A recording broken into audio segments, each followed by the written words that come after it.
본문은 부활하신 주님이 40일간 이 땅에 계셨다가 드디어 제자들이 지켜보는 가운데 하늘로 올라가는 장면입니다.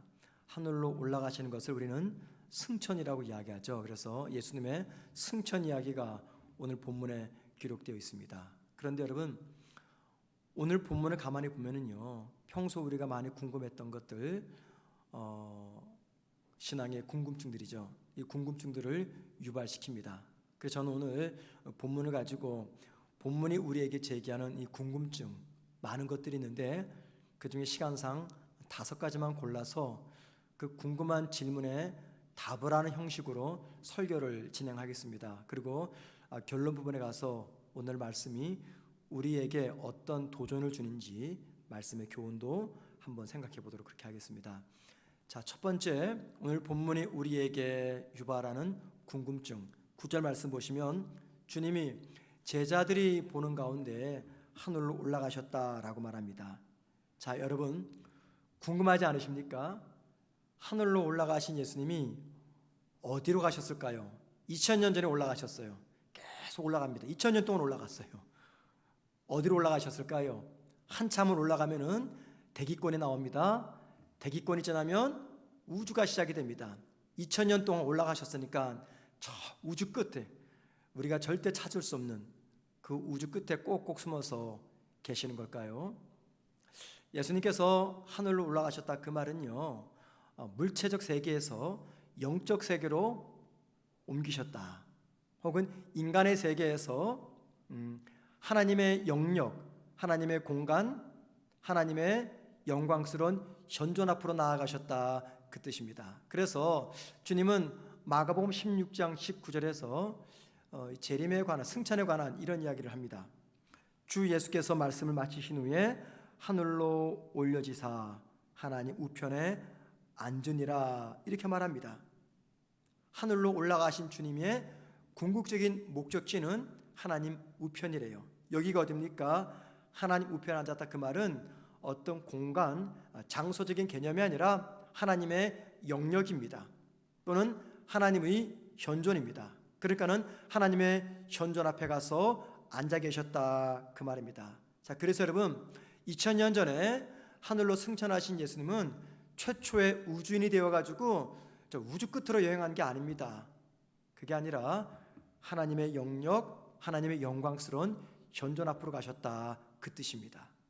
자, 두 번째 본문이 우리에게 제기하는 궁금증은요, 11절 말씀 보니까 하늘로 올라가신 예수님은 제자들이 보는 그대로 다시 오신다라고 말하는데 이 뜻이 무엇일까요? 다른 말로 말하면 예수님이 어떻게 재림하시나라는 거죠. 예수님이 제자들이 본 그대로 다시 오신다, 그 말은 예수님의 재림을 이야기하는데 예수님이 어떤 모습으로 재림하신다고 말하고 있습니까? 아주 오래전 우리 교회 성도들이 불렀던 찬양이 있습니다. 아마 신앙생활을 최근에 하신 분들은 잘 모르실 거예요. 근데 저 같은 경우는 중고등학교 때 이 찬양을 불렀고 또 이 찬양을 많이 부르는 어른들을 보았습니다. 찬양 제목이 주님 고대가라는 제목인데 제가 한번 불러보고 싶은데 안 되겠죠? 지난주 금요일 날 제가 설교 시간에 겁도 없이 솔로를 했어요. 대형 사고를 쳤습니다. 또 충격을 한 번 더 주면 안 되기 때문에 제가 참고 가사를 읽어보겠습니다. 1절입니다. 낮에나 밤에나 눈물 머금고 내 주님 오시기만 고대합니다. 가실 때 다시 오마 하신 예수님, 오 주여 언제나 오시렵니까? 3절 가사 이래요. 먼 하늘 이상한 구름만 떠도 행여나 내 주님 오시는가 해 머리 들고 멀리 멀리 바라보는 맘, 오 주여 언제나 오시렵니까? 이 찬양의 가사는요, 나 환자의 아버지라고 불리는 우리 손양원 목사님이 작사하신 곡입니다. 70년, 80년대에 참 교인들이 많이 불렀어요. 많이 힘들었던 시대라 그냥 주님 재림하시면 딱 좋겠다, 그런 마음으로 모일 때마다 이 찬양을 불렀어요. 그런데 여러분, 이 3절 가사에서 뭐라고 말합니까? 하늘에 이상한 구름만 떠도 주님 오시는가, 이런 생각을 했다라고 말합니다. 왜 이런 가사가 나왔을까요? 그 당시 한국 교회는요, 예수님은 구름 타고 재림하신다라고 믿었기 때문입니다. 그땐 그랬습니다. 그때는 주님이 다시 오시는 재림은 구름 타고 오신다. 왜냐하면 마가복음 13장 26절 말씀 때문입니다. 이렇게 말합니다. 주님의 말씀입니다. 인자가 구름을 타고, 여기 인자는 예수님 말이에요. 인자가 구름을 타고 큰 권능과 영광으로 오는 것을 사람들이 보리라. 주님이 이 땅에 다시 오실 때, 재림하실 때 구름을 타고 오는 것을 사람들이 보겠다. 그래가지고요, 예전에 한국교회는 이 말씀을 문자적으로 이해를 했어요. 그런데 이 말씀은 문자적으로 해석하면 안 되는데, 예전 우리 어르신 목사님들은 신학 공부를 많이 못하셨어요, 사실은. 그래서 성경을 가능한 한 문자적으로 해석을 했고, 또 성도들에게 그렇게 가르쳤습니다. 그래서 문자적으로 해석을 하고, 주님은 구름 타고 오신다. 그래서 하늘에 이상한 구름만 뜨면 저거 타고 주님 오시나? 그런 마음을 가지고 주님 고대가라는 찬양을 썼던 겁니다.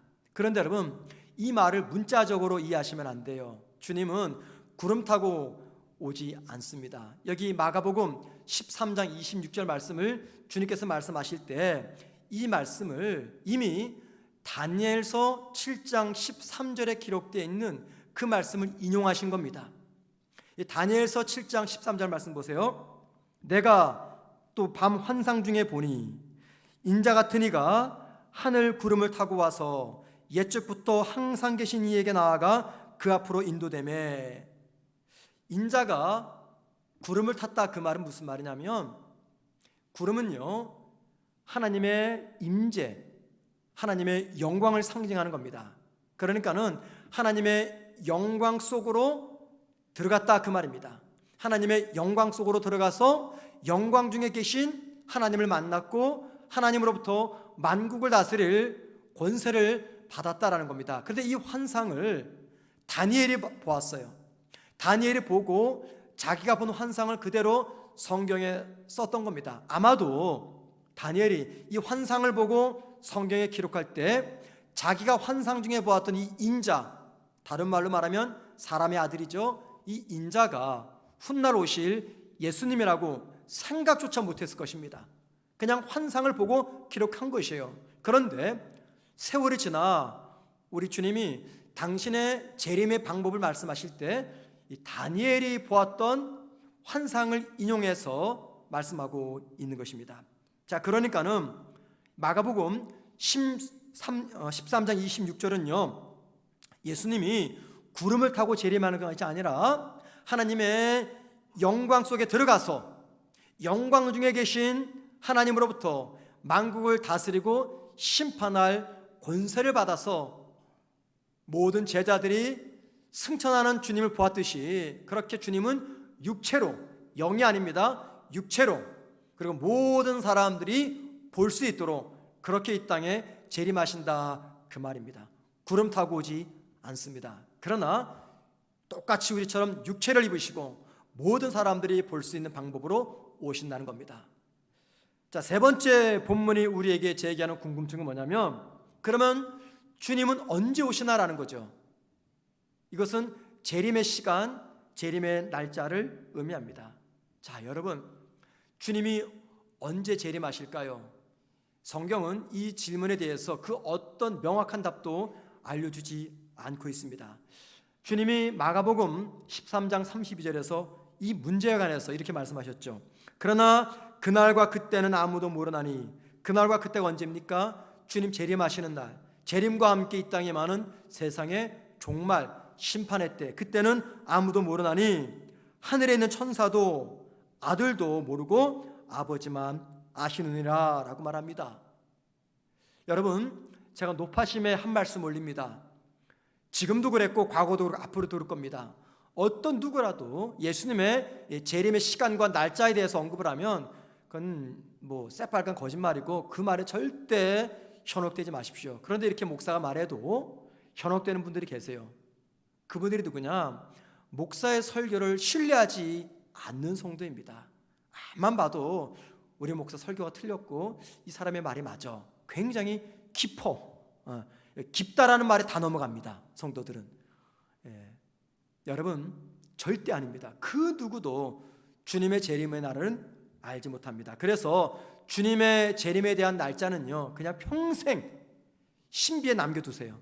그 신비입니다. 그런데 주님은 당신이 다시 오심에 대해서 중요한 힌트 2가지를 우리에게 알려주셨어요. 첫째는 마태복음 24장 14절입니다. 보세요 한번. 이 천국 복음이 모든 민족에게 증언되기 위하여 온 세상에 전파되리니 그제야 끝이 오리라. 그제야 끝이 오리라. 이거는 그때 내가 다시 오겠다. 그때 이 땅에 심판이 임한다 그 말입니다. 그때가 언제입니까? 온 세상 땅 끝까지 복음이 전해질 때. 자, 그러니까 여러분, 언제 주님이 재림하십니까? 답은 너무나 명백해요. 땅 끝까지 복음이 전해지면 주님 재림하십니다. 왜 그럴까요? 그 누구도 나는 복음을 들은 적이 없습니다, 핑계대지 못하도록 땅 끝까지 복음이 전파된 다음에 그때 주님이 재림하신다 그 말입니다. 자, 2번째 힌트입니다. 마가복음 13장 33절이에요. 이렇게 말합니다. 주의하라, 깨어있으라. 그때가 언제인지 알지 못함이라. 그때가 언제예요? 예수님의 재림의 때, 종말의 때. 알지 못한다 그 말입니다. 대신에 뭘 당부하셨어요? 깨어있으라 그 말입니다. 주님의 재림과 더 나아가 내 개인의 종말의 때는요, 누구도 모릅니다. 그래서 주님의 재림이나 세상의 종말이나 심지어 내 개인의 종말을 이야기하는 그 사람들의 말에 현혹되지 마시고 대신에 깨어 있으라고 말합니다. 여러분, 깨어 있는다는 말이 무슨 말입니까? 하루 종일 예배당에 와서 기도만 하는 겁니까? 성경만 읽는 겁니까? 아니면 모든 재산 다 처분해서 보따리 싸가지고 산속에 들어가서 살아가는 겁니까? 주님이 깨어 있으라 그 말하실 때 그 의미가 아닙니다. 우린 종종 깨어 있으라 그 말을 어떤 신앙의 행위에다가 연결시킵니다. 제일 중요한 건요, 시대를 분별하는 겁니다. 이 시대가 지금 어떤 시대인가? 그러려면요, 영적인 안목이 있어야 되겠죠. 그러려면요, 말씀으로 훈련을 받아야 됩니다. 그래서 말씀으로 깊이 훈련받은 분들은 신앙으로 이 시대를 통찰하는 능력이 주어집니다. 시대를 분별해야 됩니다.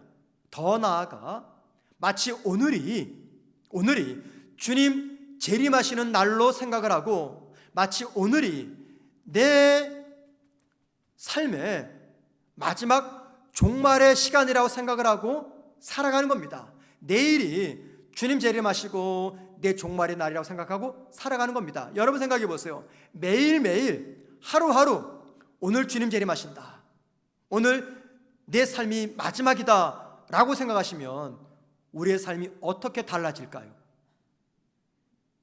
굳이 제가 열거하지 않아도 우리 충분히 짐작할 수 있습니다. 어떻게 내 삶이 변화될지. 바로 그게 깨어있으라 그 말입니다. 오늘을 허비하지 말고 마치 오늘 내가 재림하실 주님을 만나듯이 마치 내가 오늘 내 생의 마지막 순간이라 여기면서 내게 주어진 오늘 하루를 살아가라. 그게 바로 깨어있는 것입니다. 4번째 질문입니다. 정말 중요한 질문인데요, 오늘 본문은 예수님의 재림을 이야기하는 이야기죠. 우리가 이 말씀을 읽으면서 어떤 질문이 생길까요? 이거죠. 진짜 예수님 재림하실까? 예수를 믿는 성도들 중에도 주님의 동정녀 탄생, 십자가 죽음, 부활, 승천을 믿는데 이 재림을 믿지 못하는 성도들이 있어요. 물론 예수 안 믿는 사람들이야 말할 것도 없고요, 예수를 믿는 성도들도 주님의 재림을 믿지 않습니다. 여러분, 주님의 재림은 역사적인 사건일까요? 사실 솔직히 말씀드리자면 주님의 재림이 역사적 사실임을 밝혀내는 것, 이거 대단히 어렵습니다. 왜냐하면 예수님의 재림은 이미 일어난 과거 사건이 아니죠. 미래의 사건입니다. 미래의 사건을 우리가 어떻게 입증할 수가 있겠어요? 종종 미래학자들은 미래를 예측합니다. 2050년 때는 이러할 거다, 2100년 때는 이러할 거다, 미래를 예측해요. 그런데 여러분, 그 미래의 예측이 다 맞습니까? 다 맞나요? 틀릴 때가 많습니다. 그래서 미래를 예측하는 미래학자들의 말과 그들이 미래를 예측하기 위해서 사용하는 도구들은요, 객관적 진리가 아닙니다. 그 누구도 미래를 예측할 수 없어요. 자, 그래서 주님의 재림이 미래에 일어나는데 그 미래에 일어날 주님의 재림이 역사적 사실임을 밝혀낼 객관적 증거는 없다는 겁니다. 이건 믿음의 문제죠. 믿음의 문제. 그런데 우리가 성경을 가만히 보면은 역추적하면은 예수님의 재림이 분명히 역사적으로 일어날 사건임을 신뢰할 수 있는 여러 가지 증거들이 있어요. 예를 들면 주님의 부활입니다. 왜 주님의 부활이 주님의 재림을 확인해 줄까요? 여러분, 부활은요, 죽었다가 다시 살아나는 겁니다. 주님은 죽으셨다가 3일 만에 다시 살아나셨어요. 아무리 인간의 과학과 기술이 발달돼도 우리 생명은 연장이 돼요. 병은 고칩니다. 그런데 죽은 사람을 다시 살려낸다, 이건 불가능합니다. 인간적으로 볼 때 완벽히 불가능한 주님의 부활을 가능케 하신 하나님. 자, 그렇다면 여러분, 재림도 가능하지 않게 하시겠습니까? 우리 주님이 모두가 다 불가능하다 생각되는 죽음을 깨고 부활하셨어요. 그 부활하셨기 때문에 승천도 믿어지는 거죠. 부활과 승천이 믿어지면 당연히 재림도 믿어집니다. 바울은 고린도전서 15장 5절과 6절에서 4절과 5절에서 이 5절과 6절에 이런 말씀했습니다. 부활하신 주님을 만난 사람들 이름을 열거해서 보세요. 게바에게 보이시고 그 후에 12 제자에게와 그 후에 500의 형제에게 일시에 보이셨나니 그 중에 지금까지 대다수는 살아있고 어떤 사람은 잠들었으며. 바울이 지금 예수님의 부활을 목격한 사람들의 이름을 열거하고 있습니다. 6절 뒤에도 계속해서 나와요. 그런데 바울이 뭐라고 이야기합니까? 예수님을 목격한 사람들 중에는 아직까지 살아있는 사람이 있다라고 말합니다. 여러분, 이 말 속에서 뭘 확인합니까? 바울 편지의 신뢰성입니다. 신뢰성. 만약에 예수의 부활을 목격하지 않았는데도 이름을 쓰면 어떻게 돼요? 이 편지는 거짓말이죠. 그래서 바울의 이 편지를 통해서 우리가 확인하는 것은 예수님의 부활의 확실성입니다. 예수님의 부활의 확실성을 입증하는 또 다른 증거가 있습니다. 제자들의 모습입니다. 예수님은 그 당시 가장 연약한 사람들, 별 볼 일 없고 내세울 것 없는, 흔히 말해서 필부라고 여겨지는 12명을 뽑았습니다. 그리고 그들을 3년 동안 양육했어요. 그리고 주님은 십자가에서 죽었습니다. 주님이 죽자 12제자 중에 한 제자는 스스로 목숨을 끊습니다. 나머지 11제자는 모두 살겠다고 다 도망가 꽁꽁 숨어버렸습니다. 자, 그러면 여러분, 예수님이 전했던 하나님 나라 운동은 끝나야 됩니다. 하나님 나라 운동을 전했던 예수도 죽었어요. 그분을 따랐던 12제자들도 다 죽거나 다 도망갔어요. 그러면 하나님 나라 운동은 그것으로 끝나야 되는데 끝났습니까? 지난 2000년 시간 동안에 하나님의 나라는 지금까지 유지되어 왔고 수많은 사람들이 그 예수를 믿는 그리스도인이 되고 있었습니다. 그리고 그 예수를 통해서 인류의 역사가 수없이 뒤바뀌었습니다. 더 궁금한 것은 이겁니다. 예수가 처형되던 날 제자들은 다 도망갔어요. 살겠다고. 그랬던 그들이 2달도 채 안 돼가지고 놀라운 변화된 모습으로 다시 나타납니다. 그리고는 예수를 죽였던 사람들이 우글우글 내는 그 예루살렘 한복판에서 전도를 합니다. 제자들이 전했던 전도 메시지가 무엇입니까? 예수님은 하나님의 아들이었다. 너희들이 죽인 그 예수님은 하나님의 아들이었다. 그리고 하나님은 예수님이 하나님의 아들임을 증명하기 위해서 죽음에서 3일 만에 부활하셨다. 그리고 우리는 그 예수를 만난 증인들이다 라고 전했어요. 자, 그러자 예수를 죽인 이스라엘의 종교 지도자들이 제자들을 박해합니다. 저는요, 사도행전에 기록되어 있는 제자들을 박해하는 이 말씀을 읽으면서 이런 생각이 들어요. 저 같으면은, 제가 종교 지도자라면 저는 제자들을 박해 안 합니다. 더 쉬운 방법을 선택합니다. 지금 제자들이 말한 핵심이 뭐예요? 예수는 죽었다가 다시 살아났다, 이거예요. 그러면 이것이 거짓말임을 밝히면 돼요. 어떻게 하면 됩니까? 무덤을 열고 예수님의 시신을 꺼내오면 되는 겁니다. 이제 죽은 지 2달도 안 돼서 1달 좀 지났어요. 얼마든지 형체 알아볼 수 있습니다. 꺼내가지고 많은 군중들에게 보여주면서 봐라, 저 예수 제자들의 이야기는 새빨간 거짓말이다. 여기 죽어 있지 않느냐? 뭔 소리냐? 라면 끝나는 거예요. 그렇잖아요. 그런데 종교 지도자들은 그렇게 하지 못하고 예수가 부활했다고 전하는 그 제자들의 말에 전전긍긍하면서 속만 태웁니다. 왜 그렇습니까? 예수의 무덤에는 예수님의 시체가 없기 때문이에요. 없기 때문입니다. 부활하셨기 때문에 없는 거죠. 여러분 한번 생각해 보세요. 제자들이 거짓으로 죽었던 예수를 다시 살아났다라고 말할 때 그렇게 말하는 제자들에게 어떤 유익이 있을까요? 어떤 유익이 있어요? 거짓말을 하면서 예수가 살아났다고 말하는 그 제자들에게 어떤 유익이 주어져요? 그들이 목회자처럼 교회에서 생활비를 받습니까? 아니면 오늘날처럼 SNS 활동을 통해서 수많은 그 독자들을 모아가지고 광고비를 받을까요? 오히려 이 제자들은요, 예수가 부활했다라는 이 말을 전하기 때문에 집과 고향을 떠나서 낯선 타국에서 평생 외롭게 나그네로 살아갔습니다. 더더욱이 예수가 부활했다라는 이 말을 전하기 때문에 어떤 제자들은요, 목이 잘리는 참수형을 당했고 십자가 달려 죽었고 매에 맞아 죽었고 가죽이 벗겨져 죽는 엄청난 고통을 겪었어요. 여러분, 이게 말이 됩니까? 무엇 때문에 제자들이 그래요?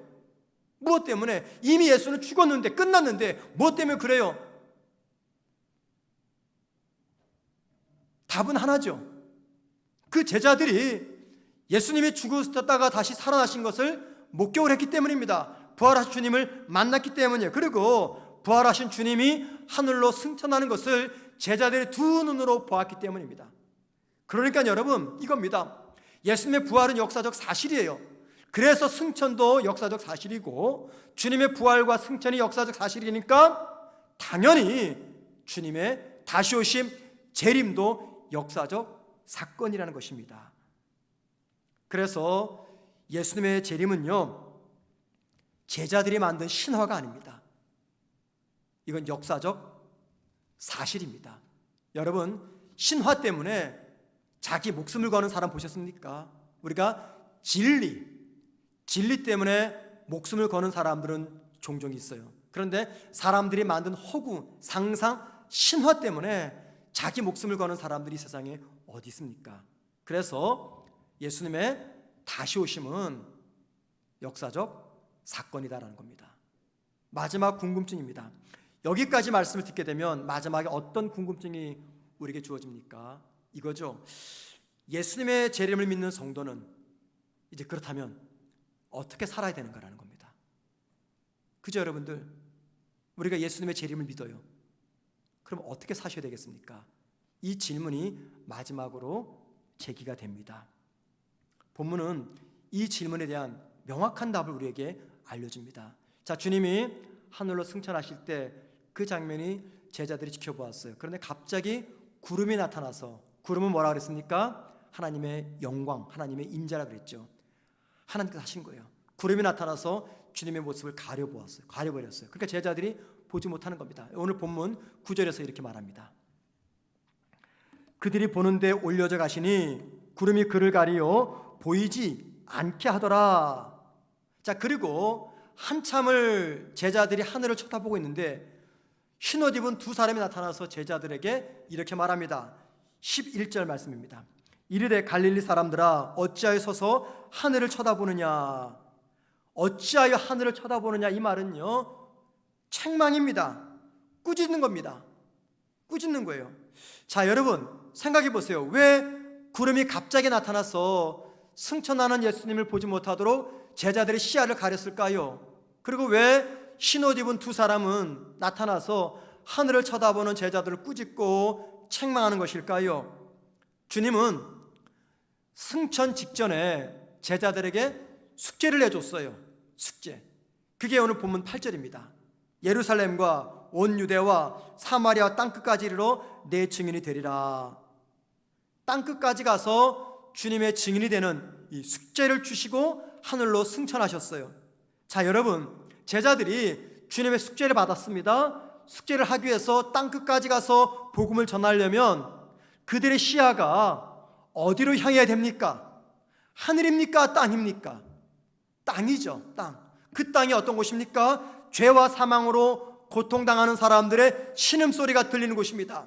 그 땅이 어떤 곳입니까? 사탄의 속박에 붙잡혀 우상을 섬기는 사람들이 살아가는 곳입니다. 그 땅이 어느 곳입니까? 와서 우리를 도와달라 외치는 많은 사람들의 절규가 들리는 곳입니다. 자, 그렇다면은 하늘을 쳐다보던 제자들의 시야가 어디로 향해야 돼요? 땅을 바라봐야죠. 땅을 바라봐야 됩니다. 그런데 제자들은 이 마음을 어디에 빼앗겼냐면요, 하늘에 빼앗겼어요. 하늘에. 땅을 보지 않는 겁니다. 하늘만 보는 겁니다. 그래서 제자들이 더 이상 하늘로 올라가는 주님을 보지 못하도록 구름이 그들의 시야를 가렸고, 하늘을 바라보는 그들을 두 사람이 꾸짖고 책망하고 있는 것입니다.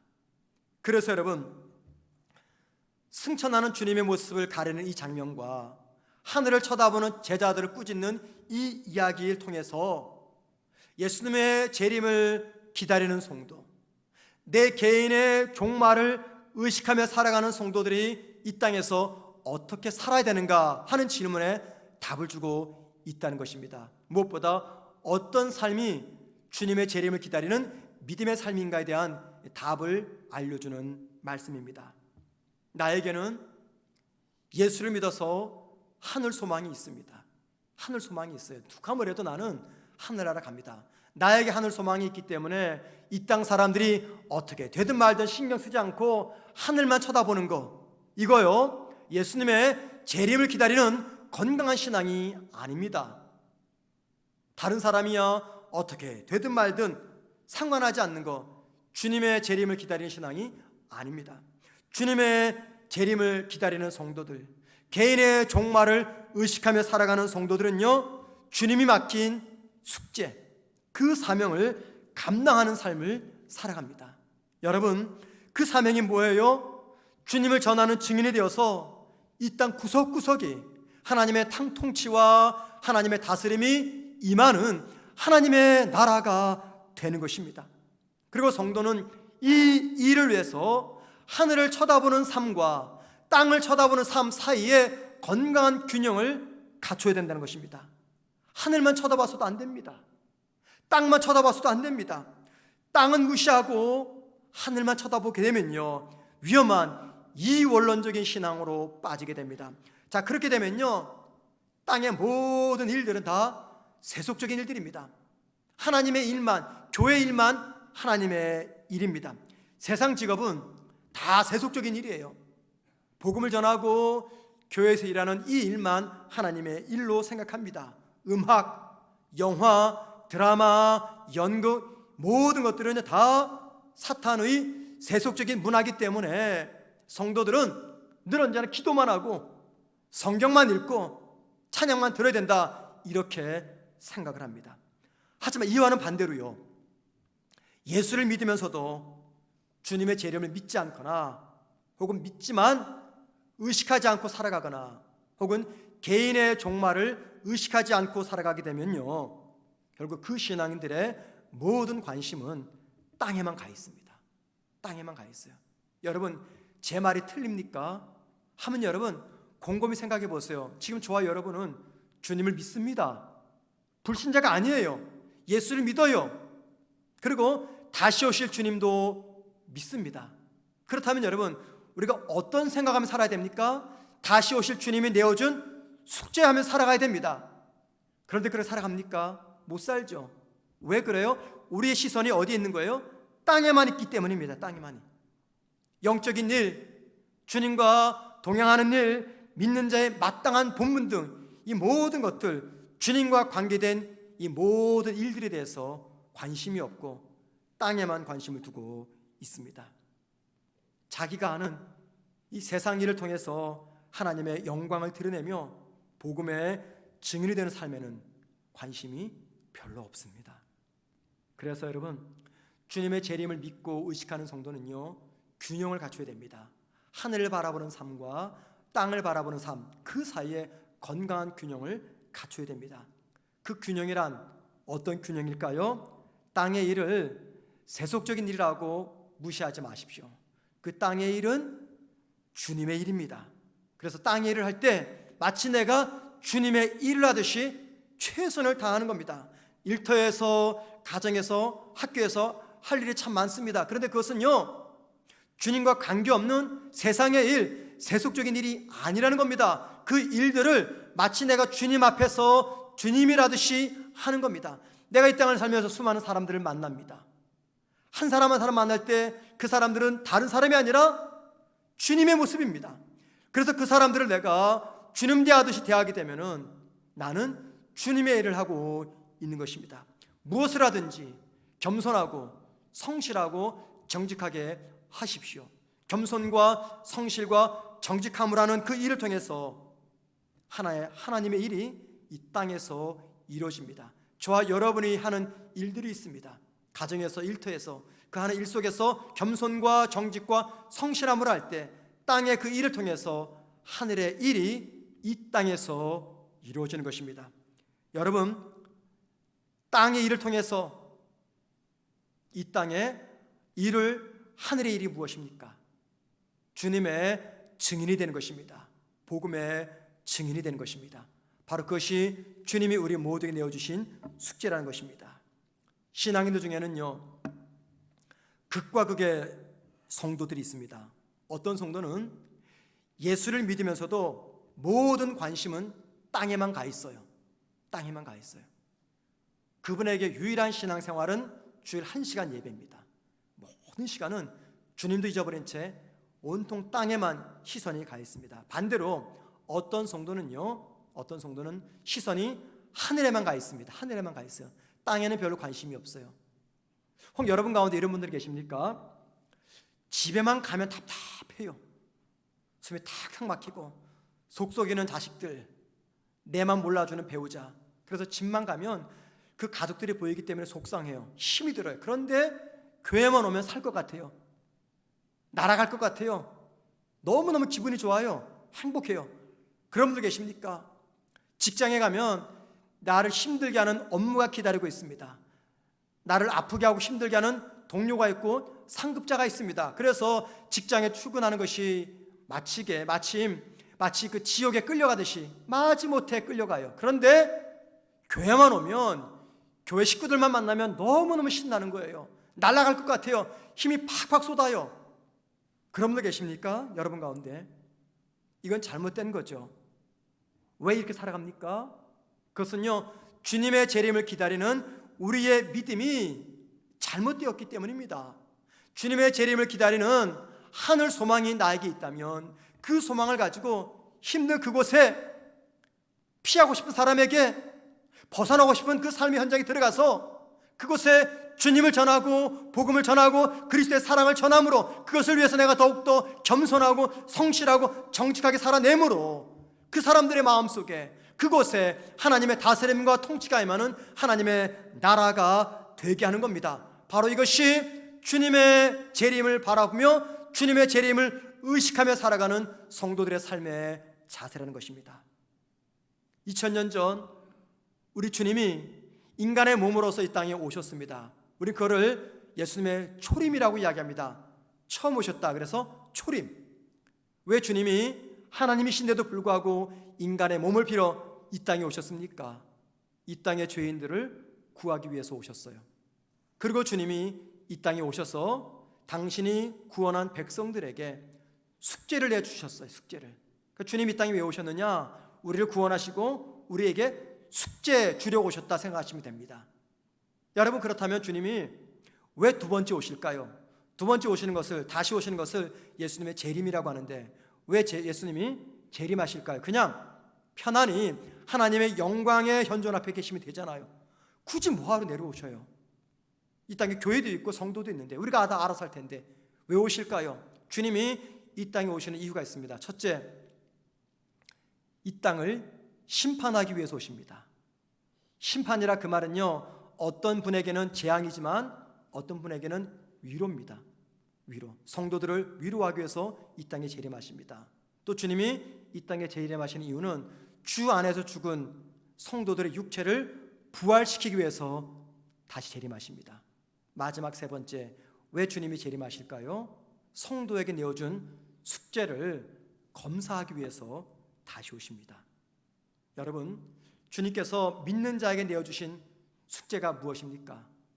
주님의 증인이 되는 것입니다. 그래서 숙제를 잘하고 계시는 성도들은요, 다시 오실 주님의 재림을 소망하며 기다립니다. 초대교회 성도들처럼.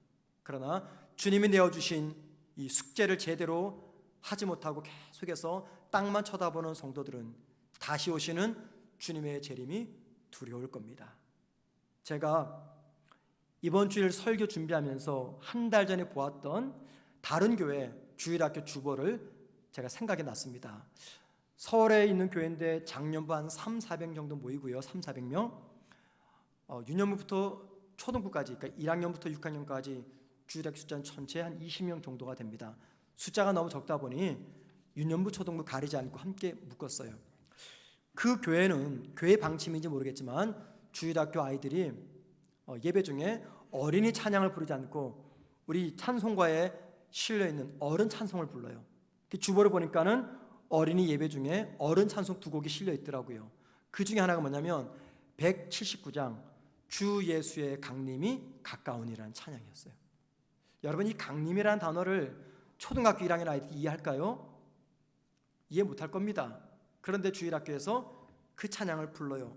제가 그 주보를 보면서 그때는 그래서 한 달 전에 이런 생각이 들었어요. 아니, 이 교회는 정신이 나갔나? 아이들이 이해도 못하는 이 찬양 가사를 부르게 하는 것인가? 그런 생각을 했습니다. 그리고 어린 아이들이 주님의 재림을 알리는 이 찬양을 부르는 것이 아이들 연령대에 맞는 적합한 신앙교육인가 생각해 보았어요. 왜냐하면 나이에 맞는 신앙교육이 있잖아요. 초등학교 1학년은 그 나이에 맞는 믿음의 단계가 있고 또 말씀의 교육이 있고 불러야 될 찬양이 있습니다. 저는 생각할 때 아직까지 이 어린 아이들에게는 예수님의 재림을 가르치기는 좀 이르다 생각이 들었어요. 여러분, 1학년 아이 앉혀놓고 예수님 다시 오신대 이렇게 말하기 좀 그렇잖아요. 제가 그런 생각을 들었어요.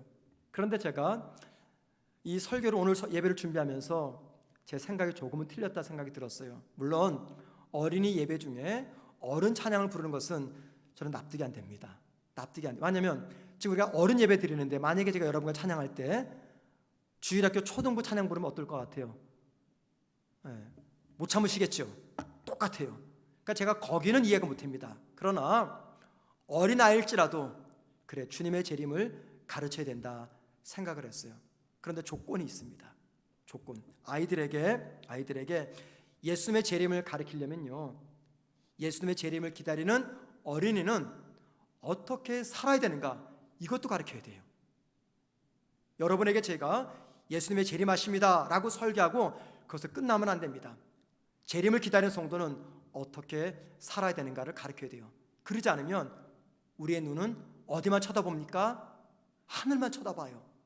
땅의 것은 무시합니다. 그렇게 되면요, 극단적 이혼론에 빠지게 됩니다. 양극화된 믿음을 소유하게 됩니다. 그래서 교회 일은 다 거룩하고 세상 일은 다 사탄의 것, 세속적인 것이고 성도는 하늘만 바라보고 땅의 것은 다 무시해야 된다. 세상의 직종은 그냥 먹고 살기 위해서 어쩔 수 없이 하는 것이지 우리의 소망은 천국에 있다, 재림에 있다, 이렇게 알게 됩니다. 그런데 여러분, 이 신앙이 얼마나 위험한 신앙입니까? 예수님의 재림을 기다린다면 적어도 주님께서 승천하면서 우리에게 맡겨주신 숙제를 기억하셔야 됩니다. 나에게 주신 일터, 직장, 가정, 건강을 통해서 이 땅의 많은 사람들에게 주님이 왕이 되시는 생명의 복음을 전하는 주님의 증인이 되고 복음의 증인이 되는 이 숙제를 우리가 기억하셔야 됩니다. 그리고 이 숙제를 제대로 감당하려면 성도의 눈은요, 하늘만 쳐다보면 안 됩니다. 땅을 보셔야 됩니다. 하늘과 땅, 그 중간에서 건강한 균형을 붙잡으셔야 된다, 그 말입니다. 여러분, 우리 예수님의 재림은 분명한 역사적 사실입니다. 혹 여러분 가운데 의심하는 분이 계세요? 아닙니다. 여러분, 부활이 역사적 사건이었듯이 우리 주님의 재림도 역사적 사건입니다. 주님의 부활과 승천이 역사적 사실이었듯이 주님의 다시 오심, 재림도 분명히 역사적 사실입니다. 여러분, 주님의 재림을 믿으면서도 그 주님께서 주신 숙제를 감당하지 못하는 이유가 무엇 때문일까요?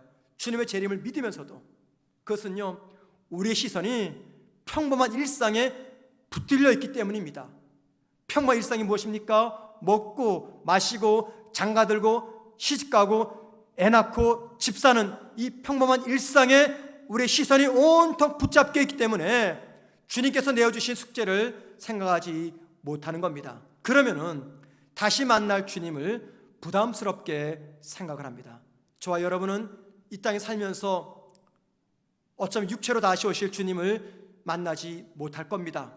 하지만 저와 여러분은 그 어느 때인가 우리 개인의 종말의 때 주님의 현존 앞에 서게 될 것입니다. 그때 주님께서 내어주신 숙제를 제대로 못함으로 주님의 얼굴을 쳐다보지 못하는 부끄러운 구원자가 되지 않았으면 정말 좋겠습니다. 여러분, 주님의 재림을 믿으십니까? 그러면 주님께서 내어주신 숙제 또한 여러분께서 무시하지 마시고 내게 건강 주셨을 때, 기회 있을 때 내가 행하는 땅의 일을 통해서 이 땅에 하늘의 일을 이루어가는 우리 모두가 되기를 주님의 이름으로 축원을 드립니다. 함께 우리 찬양 부르시겠습니다. 말씀을 기억하면서